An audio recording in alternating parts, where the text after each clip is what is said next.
Hello hi.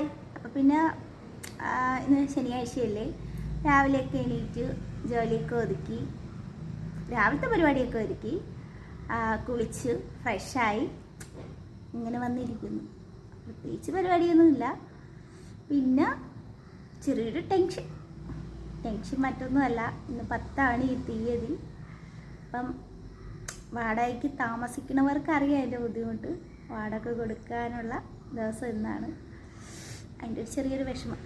അപ്പം ആവശ്യമില്ലാതെ ദൈവത്തിനോട് കുറച്ച് പരാതിയൊക്കെ പറഞ്ഞ് പരിഭവമൊക്കെ പറഞ്ഞ് എന്നിട്ട് അങ്ങനെ വന്നിരിക്കണം. അങ്ങനെ വന്നിരുന്നപ്പോൾ എൻ്റെ ഇളയ പുത്രനും കൂടെ എണീറ്റ് വന്ന്. അപ്പം അവനും കൂടെ കുളിച്ച് റെഡി ആയിട്ട് വരട്ടെ അമ്മയെന്നും പറഞ്ഞ് കുളിക്കാനായിട്ട് പോയ സമയത്ത് ഞാനൊരു കുഞ്ഞ് വീഡിയോ ചെയ്യാമെന്ന് വിചാരിച്ചു. പിന്നെ എല്ലാവർക്കും സുഖമല്ലേ? പ്രത്യേകിച്ച് എന്താ പറയുക, അടുത്ത മാസം സ്കൂൾ തുറക്കുകയാണ്. എല്ലാവരും നല്ല ടെൻഷനിലായിരിക്കും. കുഞ്ഞു കുട്ടികളുള്ള അമ്മമാരൊക്കെ നല്ല ടെൻഷനായിരിക്കും. പിന്നെ എന്താ പറയുക, അപ്പം അതുപോലെ തന്നെയല്ലേ കുഞ്ഞുങ്ങളെ അഡ്മിഷൻ എടുക്കാനുള്ള അമ്മമാർ. പിന്നെ എന്താ, പ്രത്യേകിച്ചൊന്നുമില്ല. വെറുതെ ഇരിക്കുന്നു. ഒരു കാക്ക അതുവഴി പോകുന്നുണ്ട്. അയ്യോ, അത് പോയി. ഞാൻ ഈ വാദപ്പടിയിൽ ഇങ്ങനെ വന്നിരിക്കുന്നു. അയ്യോ, ഞാൻ മാത്രം ഒറ്റ ചിത്രയെ കണ്ടു രാവിലെ.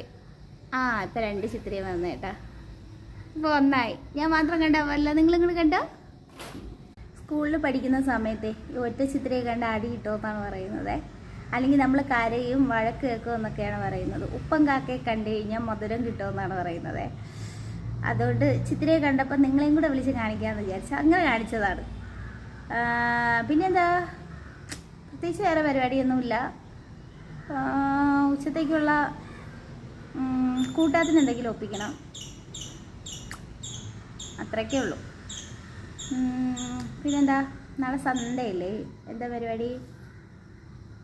ഞാൻ ആരുടെ എങ്ങനെ സംസാരിക്കുന്നേ?